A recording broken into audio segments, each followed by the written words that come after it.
Praise to the lord. ఈరోజు దేవుడు మనకిచ్చినటువంటి వాగ్దానం ఏంటంటే, ఇర్మియా గ్రంథము 30వ అధ్యాయము 19వ వచనం. అల్పులు కాకుండా నేను వారిని ఘనులుగా చేసేదను. ఆమేన్. అల్పమైన వ్యక్తిగా కాకుండా ఆయన మనల్ని ఘనమైన వ్యక్తిగా, ఘనులుగా చేస్తాడు. ఘనత లేదా ఘనుడు అంటే అర్థం ఏంటంటే గొప్పతనము, గౌరవము, ప్రాముఖ్యత, హోదా, ప్రసిద్ధమైన. ఘనుడు అంటే గొప్ప వ్యక్తి లేదా గొప్ప పేరు కలిగినటువంటి వ్యక్తి, మంచి గౌరవం కలిగినటువంటి వ్యక్తి, ప్రాముఖ్యత ఉన్నటువంటి వ్యక్తి, మంచి హోదా కలిగినటువంటి వ్యక్తి, ప్రసిద్ధమైనటువంటి వ్యక్తి. దేవుడు ఏమంటున్నాడంటే మనల్ని ఘనులుగా చేస్తాను, మనల్ని ఘనులుగా చేస్తాను అని దేవుడు మనతో మాట్లాడుతూ ఉన్నాడు. ఈరోజు మన పరిస్థితి ఎలాగున్నా సరే, మనము లేమిలో ఉంటే కలిమిలోనికి, పేదరికంలో ఉంటే ఉన్నతమైన స్థితిలోకి, అల్పులుగా ఉంటే ఉన్నతమైన స్థితిలోకి ఆయన మారుస్తాడు మనల్ని. మనతో అదే మాట్లాడుతూ ఉన్నాడు, నేను మిమ్మల్ని ఘనులుగా చేస్తాను. ఎస్తేరు గ్రంథము 9వ అధ్యాయము 4వ వచనం. మొర్దెకై రాజు యొక్క నగరులో గొప్పవాడాయను. ఈ మొర్దెకై అనువాడు అంతకంతకు గొప్పవాడొకట చేత అతని కీర్తి సంస్థానములన్నిటి యందు వ్యాపించెను. మొర్దెకై అనే వ్యక్తి అహష్వేరోషు రాజు యొక్క ఆస్థానములో, ఆయన యొక్క రాజ్యంలో ఈయన గొప్పవాడిగా అయ్యాడంట. అసలు ఈ మొర్దెకై ఎవరు, ఆయన ఎదుర్కొన్నటువంటి పరిస్థితులు ఏంటి, మొదట ఆయన స్థితి ఏంటి?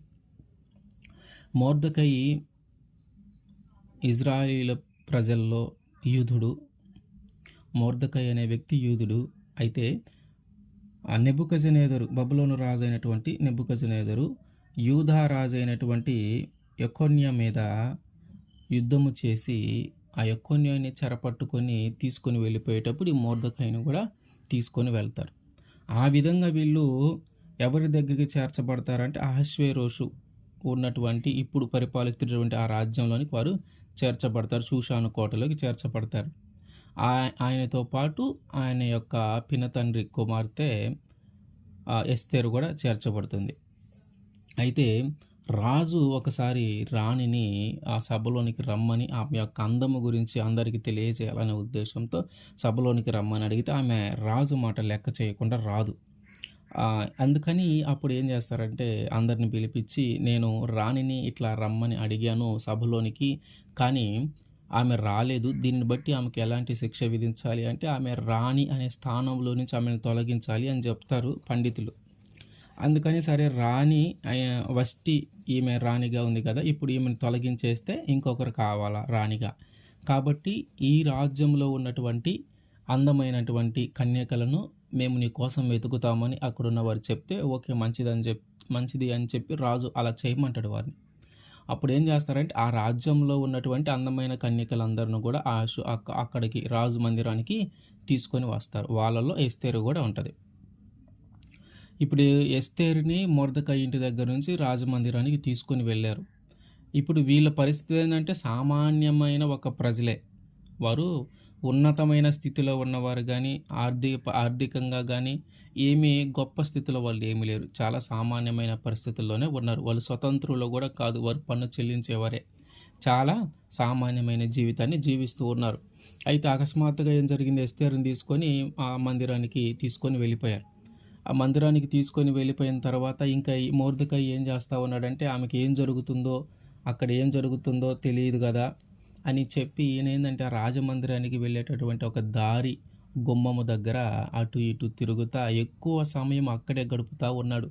ఎందుకంటే లోపల నా కూతురు వెళ్ళిపోయింది, అక్కడ ఆమెకి ఏం జరుగుతుందో, ఆమె ఎలాంటి పరిస్థితులు ఎదుర్కొంటుందో, నాకేదైనా చూడగలిగే అవకాశం కానీ, మాట్లాడగలిగే అవకాశం కానీ దొరుకుతుందేమో, ఏదైనా సలహాలు కానీ సూచనలు కానీ ఇవ్వచ్చు అన్న ఉద్దేశంతో ఆయన ఆ గుమ్మము దగ్గరే అటు ఇటు తిరుగుతూ ఉంటా ఉన్నాడు. అయితే ఇదంతా జరుగుతూ ఉంటే ఇంకా ఈలోపు రాజు ఏం చేస్తాడంటే హామాను అనే ఒక వ్యక్తిని, అంటే ఆల్రెడీ అక్కడ రాజు కింద పనిచేసేటటువంటి అధికారులలో హామాను అనేటువంటి ఒక వ్యక్తిని అందరికంటే ఘనుడుగా ఆయన ఎంచి గొప్పవాడిగా ఉంచుతాడు. అందరికంటే గొప్పవాడిగా మారుస్తాడు. ఇప్పుడేంటంటే రాజు తర్వాత హామాను అనే వ్యక్తి ఎక్కువ అధికారం కలిగిన వ్యక్తి. ఇప్పుడు ఈ హామానుని చూసి అందరూ గూడా నమస్కారం చేస్తా ఉన్నారు. మొన్నదాకా పెద్దగా లెక్క చేయలేదు కానీ, ఎప్పుడైతే రాజు ఎక్కువ అధికారము, ఎక్కువ గౌరవం కలిగేలాగా ఆయనకి చేశాడో, అప్పటి నుంచి ఏం చేశారంటే ప్రజలు రాజుని ఎట్లాగైతే గౌరవిస్తున్నారో, ఇదిగో ఈయన రాగానే కూడా లేచి నిలబడటం, నమస్కారం చేయటం ఇట్లాంటివన్నీ అక్కడ ఉన్నటువంటి ప్రజలు చేస్తా ఉన్నారనమాట. అయితే ఈ గుమ్మము దగ్గరికి రాగానే, ఆ గుమ్మము దగ్గర ఉన్న వాళ్ళందరూ గూడా హామానుకి నమస్కరిస్తూ ఉన్నారు గానీ, ఒక్క హామాను మాత్రం నమస్కారం చెయ్యట్ల. అక్కడున్న ప్రజలు చూసారు కొన్ని రోజులు. చూసిన తర్వాత ఆయన్ని అడుగుతా ఉన్నారు హామాన్ని, "ఎందుకు నువ్వు ఆహ్, హామానొచ్చినప్పుడు నమస్కరించట్లేదు" అని అడిగితే, "నేను యూదుడిని, నేను ఆ పని చెయ్యను. నేను యూదుడిని, నేను ఆ పని చెయ్యను" అని చెప్తాడు ఈయన. కాబట్టి ఇప్పుడు హామానుకి ఈళ్ళేం చేస్తారంటే హామానుకి చెబుతారు. ఈ మాట మీద ఎంతవరకు నిలబడతాడు ఈయన చూద్దాము. హామానొస్తే మాట మారుస్తాడేమో, హామానొచ్చి అడిగితే మాట మారుస్తాడేమోనని చెప్పి హామానుకి ఇట్లా మొర్దెకై నమస్కారం పెట్టట్లేదు గదా! దాని విషయం మీద ఏంటి అని అడిగితే, ఆయనకి గూడా మొర్దెకై నమస్కారం పెట్టట్లేదని ఆయనకు గూడా తెలుస్తా ఉంది గాబట్టి, ఆయనొచ్చినప్పుడు గూడా అదే సమాధానం చెప్తాడు. నేను యూదుడిని కాబట్టి నేను ఎవరికీ చేతులు ఎత్తి నమస్కారము చేయను అని ఆయనకు గూడా చెప్తాడు మొర్దెకైకి. ఇక అందుకని ఆయన మీద బాగా కోపం వస్తది. రాజు నన్ను ఇంత గొప్ప వ్యక్తిగా తీర్చిదిద్దుతా ఉన్నాడు. రాజు నాకింత గౌరవం ఇస్తున్నాడు. నన్ను ఇంత ఘనుడిగా ఎంచాడు. అందరూ నాకు నమస్కారం చేస్తా ఉన్నారు. ఒక్క హామాను తప్ప అని ఆయన మీద బాగా కోపం వస్తది. కోపం వచ్చిన తర్వాత ఆయన మనసులో అనుకుంటాడు, అసలు ఆ హామాన్ని చంపేయాలా? అయితే హామాను చంపేయటం కంటే అది చాలా చిన్న విషయం. ఇప్పుడు నాకు అధికారానికి రాజు నన్ను గొప్ప చేసిన దానికి, రాజు నాకిచ్చిన అధికారాన్ని బట్టి హామానుని చంపటం అనేది చాలా చిన్న విషయము. అయితే అతని ప్రజలు ఎక్కడెక్కడ ఉన్నారో వాళ్ళందరిని పిలిపించి మొత్తాన్ని చంపేయాలి. అప్పుడు గాని నాకు ఈ సంతోషం, ఈ ఈ ఈ వ్యక్తి వల్ల కలుగుతున్నటువంటి బాధ తొలగిపోదు అని అనుకోని తన భార్యతోనూ, అట్లాగే తన స్నేహితులతోనూ ఇంటికి వెళ్ళిన తర్వాత ఆ విషయం చెప్తాడు. అందరూ నన్ను గౌరవిస్తున్నారు గానీ హామాను మాత్రం నాకు నమస్కారం కూడా చేయట్లేదు. అడిగితేనేమో ఇట్లా అంటున్నాడు అంటే, అప్పుడు వాళ్ళు ఏం చేస్తారంటే, సరే హామానుని అసలు ఉరి తీసేయి, వాడి కోసం ఒక ఉరికంబం చేపిచ్చని చెప్పి ఒక ఉరికంబం చేపిచ్చి ఏం చేస్తాడంటే, ఆ ఉరికంబం చేపించిన తర్వాత వాళ్ళు చెప్తారు, రాజు దగ్గరికి వెళ్ళి పర్మిషన్ తీసుకోపో అని హామాన్ని చంపేయటానికి అని చెప్పి వెళ్తాడు. అని చెప్పి వాళ్ళ స్నేహితులు, వాళ్ళ భార్య చెప్పిద్ది. దానిని బట్టి ఆయన రాజు దగ్గరికి మళ్ళీ వస్తాడు రాజమందిరానికి. అప్పుడే రాజమందిరంలో ఆయనకి నిద్ర పట్టక, రాజుకి నిద్ర పట్టక అటు ఇటు తిరుగుతూ ఉంటే రాజ్య సమాచార గ్రంథం తెమ్మంటాడు. రాజ్య సమాచార గ్రంథంలో ఏముంటుందంటే మొర్దెకై గురించి ఒక విషయం ఉంటుంది. అదేంటంటే మొర్దెకై రాజుని ఇద్దరు మనుషులు చంపాలి అని అనుకుంటారు. రాజు దగ్గర పనిచేసేవాళ్ళు ఆ ఇద్దరు మనుషులు చంపాలనుకుంటున్న విషయం మొర్దెకై గ్రహించి ఆ విషయాన్ని ఎస్తేరుకి తెలియజేసి ఎస్తేరు ద్వారా రాజుకి తెలియజేస్తారు. అయితే రాజు ఎంక్వైరీ చేసుకున్న తర్వాత అది నిజమే అని తేలుతుంది. నిజమే అని తేలిన తర్వాత ఆ ఇద్దరు వ్యక్తుల్ని చంపేస్తాడు. కానీ మొర్దెకైకి ఎట్లాంటి బహుమానము కానీ ఏమి ఇవ్వడు, ఎట్లాంటి కానుక కానీ ఏమి ఇవ్వడు. ఈ విషయం అక్కడ రాయబడి ఉంటుంది గ్రంథంలో. ఇట్లా నీ మీద ఇద్దరు చంపాలని ప్రయత్నం చేశారు, ఆ విషయం మొర్దెకై తెలుసుకొని మీకు తెలియజేశాడు, దాని ద్వారా మీ ప్రాణం రక్షించబడింది అని ఉంటుంది. కానీ మరి మొర్దెకైకి దాని ద్వారా ఎలాంటి ఘనత కలిగింది, నేను ఏం చేశాను, ఆయనకి ఏదైనా బహుమతి ఇచ్చానా, కానుక ఇచ్చానా ఇట్లా అని అడిగితే ఏమీ ఇవ్వలేదయ్యా, అట్లానే ఉంది, అతను నీ ప్రాణాన్ని రక్షించాడు కానీ నువ్వేం అతనికి ఇవ్వలేదు అని చెప్తాడు అక్కడ సమాచారం చదివినటువంటి వ్యక్తి. అప్పుడు ఏం చేస్తాడంటే, అసలు మరి ఒక రాజు ఒక వ్యక్తిని ఘనపరచాలంటే ఏం చేయాలి, గొప్పవాడిగా ఉంచాలంటే ఏం చేయాలని ఆలోచిస్తే అప్పుడే ఏం చేస్తాడు, ఈయన వస్తాడు హామాను ఆ మందిరానికి. ఆ హామాను వచ్చాడనే విషయం తెలియగానే హామాను లోపలికి పిలిపిస్తాడు. ఆయన అడుగుతాడు రాజు, ఇదిగో ఒక వ్యక్తిని రాజు గణపరచాలి అంటే ఏం చేయాలి, ఏం చేస్తే బాగుంటుందంటే ఇంకా ఆయన హామాను మనసులో ఏమనుకుంటాడంటే, ఇంక నన్ను తప్ప ఎవరిని ఆయన గణపరిచేది, అంత గొప్ప వ్యక్తిని నేనే కదా ఇక్కడుంది అని తనలో తను ఆలోచించుకొని తనకిష్టమైనవన్నీ చెప్తాడు. తనకి ఎలాగైతే బాగుంటుందని అనిపిస్తుందో అవన్నీ చెప్తాడు.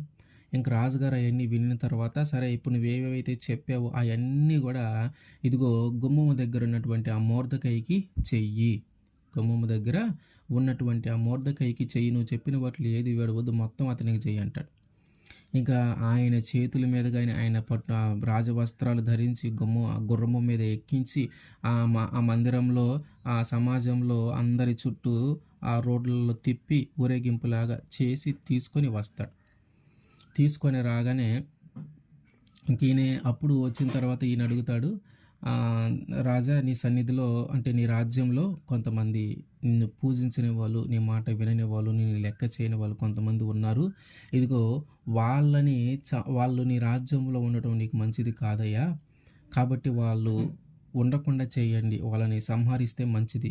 వాళ్ళని చంపేస్తే మంచిది. ఎందుకంటే రేపు నీ మీద తిరుగుబాటు చేయొచ్చు" అని చెప్పి రాజు దగ్గర వాటన్నిటికంటే యూదులు ఎంతమందైతే ఉన్నారో, మొర్దెకైకి సంబంధించిన వాళ్ళు ఎంతమందైతే ఉన్నారో వాళ్ళందరిని చంపడానికి అధికారము పుట్టించుకొని వెళ్తాడు. ఇక ఇక్కడేం జరిగింది, రాజు ఈ మొర్దెకైని గనపరిచాడు. ఆయన చేతుల మీదుగానే గనపరిచాడు గదా! వాస్తవంగా ఏం జేయాలని పోయాడంటే మొర్దెకైని చంపేయటానికి పర్మిషన్ అడుగుదామని పోయాడు. కానీ దేవుడు ఏం చేపిచ్చాడంటే మొర్దెకైనే ఘనపరిచి ఎవరి చేత అయన్నీ చేపిచ్చాడంటే ఎవరైతే చంపాలనుకున్నాడో వారి చేతే ఇవన్నీ చేపించి ఘనమైన వ్యక్తిగా మార్చాడు. ఆ తర్వాత ఇప్పుడు ఈయన పర్మిషన్ తీసుకున్నాడు గదా!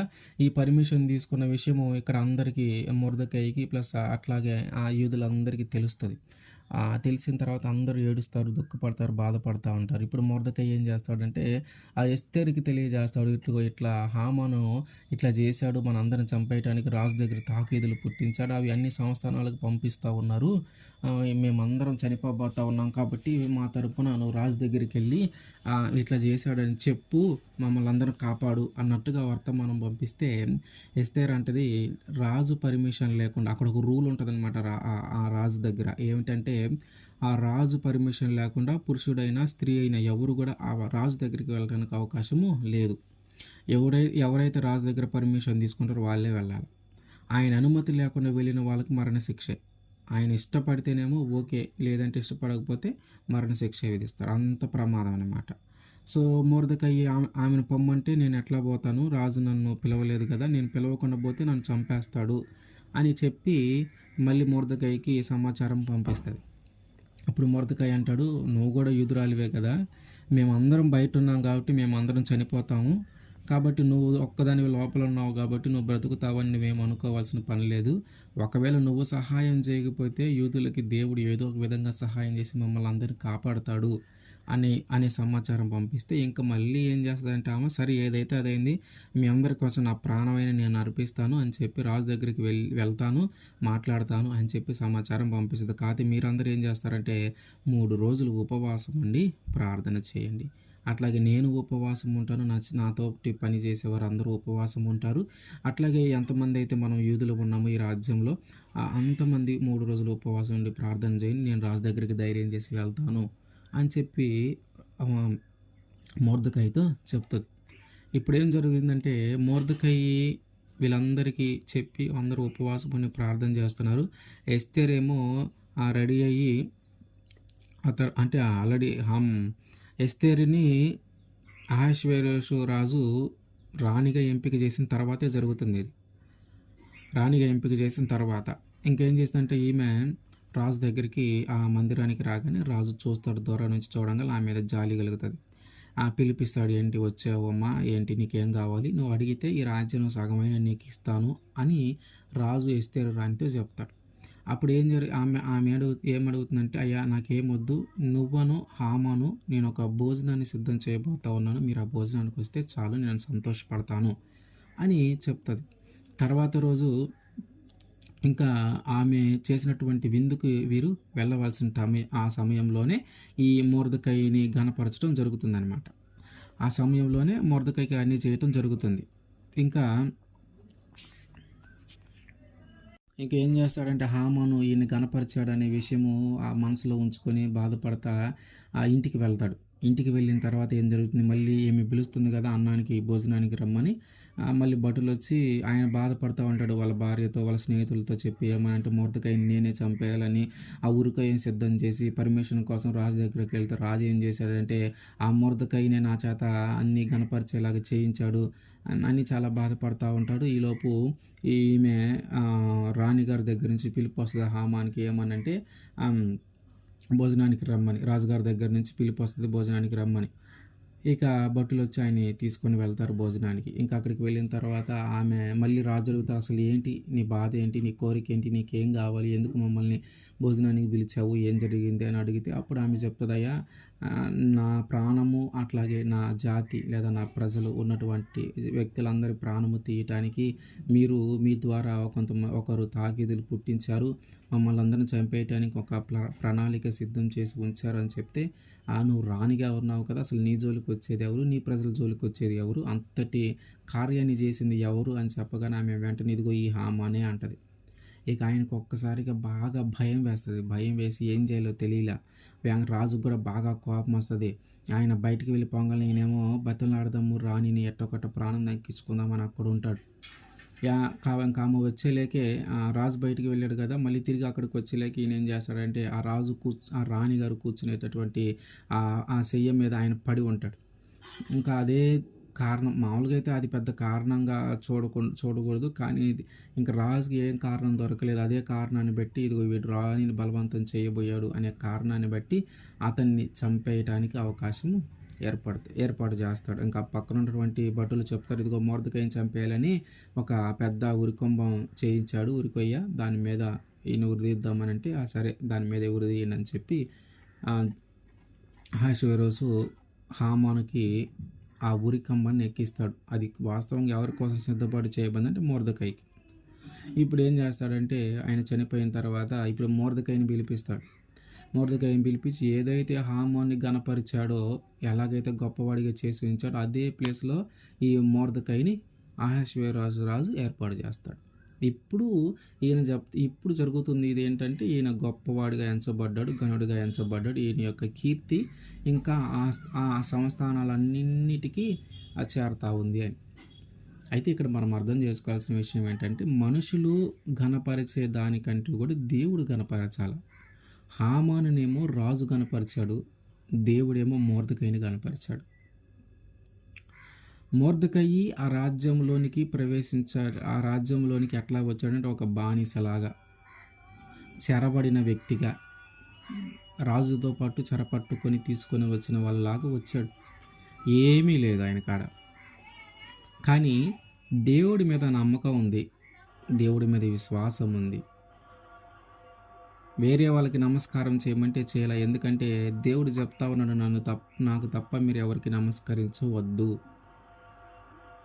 నాకు తప్ప మీరు ఎవరికి నమస్కరించవద్దు అనే విషయం దేవుడు చెప్పాడు. కాబట్టి ఇదిగో ఆ విషయాన్ని నేను పాటిస్తూ ఉన్నాడు. అంటే దేవుని యందు భయభక్తులు కలిగిన వ్యక్తే, దేవుని యందు భయభక్తులు కలిగిన వ్యక్తే. కాబట్టి ఆయన ఉన్న పరిస్థితి నుంచి, ఆ బానిస నుంచి, ఆ గుమ్మమ్మ దగ్గర తిరిగే ఒక సామాన్యమైన వ్యక్తి నుంచి ఈరోజు దేవుడు ఎట్లాంటి స్థితిలో ఉంచాడంటే, ఆ రాజ్యంలోనే ఒక గొప్పవాడిగా, ఒక ఘనుడిగా దేవుడు ఆయన్ని నిలబెట్టాడు. ఆయన మీద ఎవరైతే కోపపడుతూ ఉన్నారో, ఆయన్ని ఎవరైతే చంపాలని ఎదురు చూస్తూ ఉన్నారో, ఆయన కోసం ఏర్పాటు చేసినటువంటి ఉరికొయ్య మీదే ఆయన మీద కోపపడే వారిని, దానిని ఏర్పాటు చేసిన వారిని తిరిగి అదే ఉరికొమ్మము ఎక్కేలాగా దేవుడు చేశాడు. ఎవరైతే అవమానపరచాలని, ఎవరైతే బాధపరచాలని, ఎవరైతే గాయపరచాలని చూశారో, దేవుడు వారి చేతనే రాజు చేత మాట్లాడించల్లా వాళ్ళ చేతనే ఆయనకి ప్రశస్తమైన రాజవస్త్రములు కట్టించి గుర్రము మీద ఎక్కించి ఊరేగింపు చేయించాడు. కాబట్టి మనుషులు గణపరచాలని, మనుషులు గొప్పవారిగా చేయాలని మనము ఎన్నోసార్లు అనుకుంటూ ఉంటాం. వారు మనల్ని సరిగా ట్రీట్ చేయలేదు అంటే, సరిగా మనల్ని పట్టించుకోవట్లేదని, వారు మనల్ని గొప్పగా చెప్పుకోవట్లేదని, మనం ఇంత చేసిన వాళ్ళు మనకి ఏమీ చేయట్లేదని, మనం ఇంత సహాయం చేసే వాళ్ళు మన గురించి గొప్పగా ఒక మాట కూడా పలకట్లేదని మనం అనుకుంటా ఉంటాం. కానీ మనుషులు మనల్ని గొప్పవారిగా చేయటాన్ని బట్టి మనము సంతోషించకూడదు. అది ఎక్కువ కాలము నిలిచేది కాదు. దేవుడు ద్వారా మనము గొప్ప వ్యక్తిగా మనము మార్చబడాలి. దేవుడు మనల్ని ఘనపరచాలి. ఎప్పుడైతే దేవుడు మనల్ని ఘనపరుస్తాడో అప్పుడే మనము గొప్ప వ్యక్తిగా మార్చబడతాయి. దానిని ఆపటం ఎవరి వల్ల ఏది కాదు. దేవుడు నిన్ను ఘనపరచాలని, దేవుడు నిన్ను గొప్పవాడిగా చేయాలని ఆయన తలంచితే, దానిని మొదలు పెడితే దాన్ని ఆపటము ఏ మనిషి వల్ల కాదు. అట్లాగే ఎవరైనా మనుషులు నిన్ను గొప్పగా మాట్లాడినా, గొప్పవారిగా నిన్ను చూసినా, ఘనుడిగా నిన్ను ఎంచినా, ఆ ఘనత, ఆ గొప్పతనము కొన్ని రోజులకు పోతుంది, కానీ దేవుడు ఎంచేది మాత్రము పోదు. ద్వితీయోపదేశకాండము 28వ అధ్యాయం 14వ వచనం. అన్యుల దేవతలను అనుసరింపకయు వాటిని పూజింపకయు నున్న ఎడల నీవు అనుసరించి నడుచుకొనవలెనని నేడు నేను నీకు ఆజ్ఞాపించుచున్న నీ దేవుడైన యెహోవా ఆజ్ఞలను విని వాటిని అనుసరించి గైకొనిన ఎడల యెహోవా నిన్ను తలగా నియమించును గాని తోకగా నియమింపడు. నీవు పైవాడుగా ఉందవు కానీ క్రిందివాడుగా ఉండవు. ఏంటంట? ఆయన నియమించిన కట్టడలు మనం అనుసరిస్తే, ఆయన ఆజ్ఞలను మనం అనుసరిస్తే, అన్య దేవతలను పూజించక ఆయన్నే కానీ మనము పూజిస్తే ఆయన అంట ఎల్లప్పుడూ మనల్ని తలగానే నియమిస్తాడంట, తోకగా నియమించడు. ఎందుకంటే ఏ జంతువుకైనా మనిషికైనా ప్రాణము కలిగిన ప్రతి దానికి కూడా తల ముఖ్యమైనది.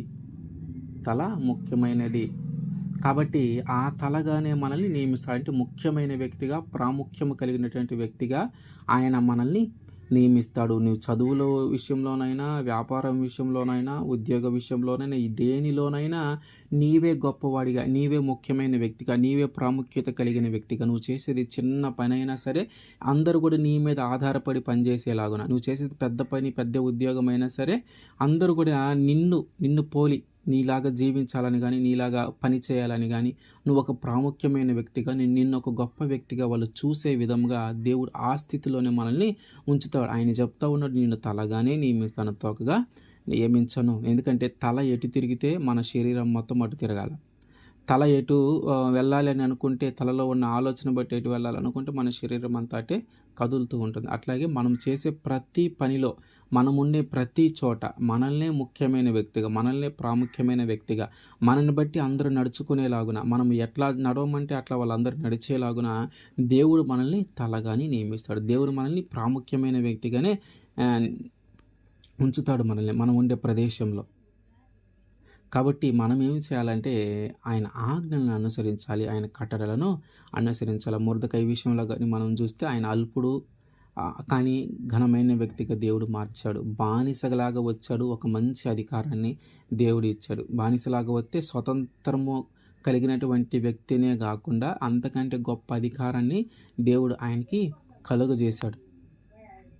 కాబట్టి మనము చేయాల్సింది ఏంటి అంటే, ఆయన మనల్ని తలగా నియమించాలి అంటే ఆయన చిత్తానుసారంగా మనము జీవించాలా, ఆయన ఆజ్ఞానుసారముగా మనము జీవించాలా. ఆయనకి వ్యతిరేకంగా మనము జీవించకూడదు, ఆయన మీద తిరుగుబాటు మనం చేయకూడదు. ఆయన ఎలా ప్రవర్తించాలో అని చెప్తూ ఉన్నాడో మనం అలాగే ప్రవర్తించాలా. ఎలాంటి ఆలోచన చేయమని అంటున్నాడో మనం అలాంటి ఆలోచన చేయాలా. ఎలా చూడమంటున్నాడో, ఎంత పవిత్రమైన చూపు కలిగి ఉండాలని అంటున్నాడో అంత పవిత్రమైన చూపు కలిగి ఉండాలా. నీ మాట జాగ్రత్తగా ఉంచుకో అని అంటున్నాడు, మనం మాట జాగ్రత్తగా ఉంచుకోవాలా.